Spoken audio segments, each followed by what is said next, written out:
কাজল রেখা দেখেছিলাম আমি। তো আপনার অভিনয় খুবই চমৎকার ছিল। মানে কাজল রেখার পর এখন নীলচক্রতে চলে আসছেন। কেমন ছিল জার্নিটা? খুবই দারুণ ছিল। আজকে হলে এসে নিজের সিনেমা দেখলাম পরিবার সহ, এবং যারা দর্শক ছিলেন আমি এতটুকু খেয়াল করেছি যে আমার যখন সিনে খুবই আমার একটা লাইফে ডিজাস্টার একটা টাইম যায়, তো ওখানে অনেকটা টাইম ধরে একটা কান্নার সিন থাকে, যা লাইফে যেটা হয় আসলে আপস অ্যান্ড ডাউনস। তো আমি ডানে বামে দেখছিলাম যে মানুষে কাঁদছে আমার ওই সিনটাতে। তো তখন আমি রিলেট করতে পারলাম যে না, অভিনয়টা মনে হয় আমি ঠিকঠাক করেছি, যে আমার হাসিতে তারা হাসে, আমি যখন কাঁদছি তারাও কাঁদছে। তো এই ব্যাপারটা আমার কাছে দারুণ লেগেছে।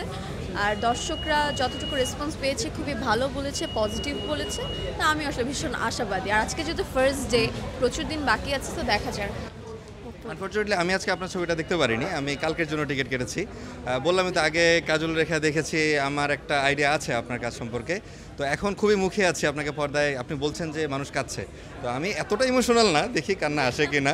নেক্সট কোন প্রজেক্ট আছে আপু? নেক্সট আরও অনেক প্রজেক্ট আছে আসলে, তো এখন আমি এটা বলতে চাই না, কারণ আসলে এটা তো একটু জানেনই বাধা, মানে নিষেধ করা থাকে ডিরেক্টর প্রডিউসার্স। তো আমি যে নেক্সট প্রজেক্ট আই থিঙ্ক ডিরেক্টরই ঘোষণা দেবে, তো ওটার অপেক্ষাতেই আছে।